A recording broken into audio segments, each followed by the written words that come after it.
Hi, Saints. Oh, man. It is cold outside.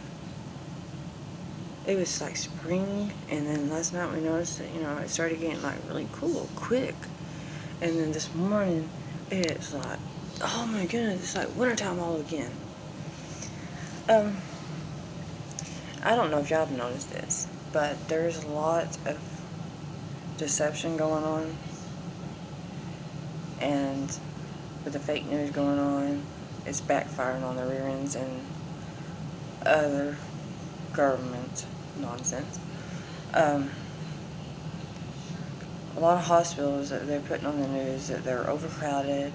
There's a lot of people in the waiting room and all this other stuff, and just like it's New York and other states, and people are going out and they're checking it out for themselves because they see the news reporting on this, and so they're checking it out and doing their own research, and come and find out all this fear mongering is not true. Now, I'm not saying that people are not getting sick from this COVID-19. I'm not saying that, but it's just really messed up that you give us all these numbers of so many people dying, and they're not giving you the truth of all the people that has had it and has actually recovered, and they're not a carrier like this. That well, you're still carrying it, and you can affect other people and all this and that. It's a bunch of nonsense to me. They're not being the truth. Okay, it's here in the state of Texas, a lot of people has had it and has recovered from it and stuff.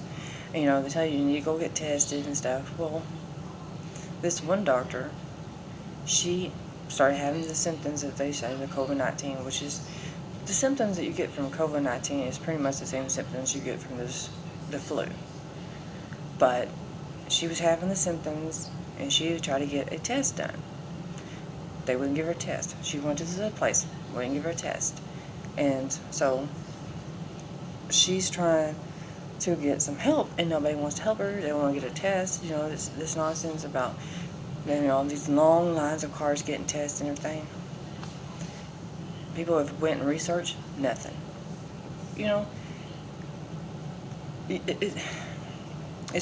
is a bunch of fear mongering. It's psychological warfare going on out there. You can't listen to everything that you see on the news because they're lying out of their teeth. And CNN, man, they're getting caught left and right, lying. And if you ever notice that Dr. Oz is always, get the vaccines. These other doctors say get the vaccines. But then he says, well, I don't vaccinate my kids. No. Because if you ever look it up, what's in these vaccines, you wouldn't take the flu vaccine. These vaccines are more harmful from you than anything else. That's why I don't get them. And this is what really messes me up, makes me mad. My daughter went to get a checkup, and she's pregnant. They were trying to give her a flu shot. You don't take a flu shot. You don't take any vaccine when you're pregnant. And they's like trying to push it on her. And she kept telling them no. And that makes me mad. You don't have to take a vaccine if you don't want to. And yes, it's going to eventually be mandatory. You either take it or else. Don't take a vaccine. Don't take it. And, I'm not going to take it. But all this stuff that's going on in this world, God said it was going to happen. He told us in His Word that this was going to happen, and it's happening. And you know what? It is what it is. The state of Texas, the governor said that everybody is, needs to, we're on a stay-at-home order. But you can still do the things that, you got to do, doctor's visits and grocery store or pharmacy. And I can still go and do my writing because I'm doing social distancing. I'm not bothering nobody. I can still go writing because I'm not bothering anybody until they say otherwise. So that's good, but it's too cold to go do writing. But I just want to come on here. God's in control, but don't listen to every word you hear on the media, because to be honest, they're full of it.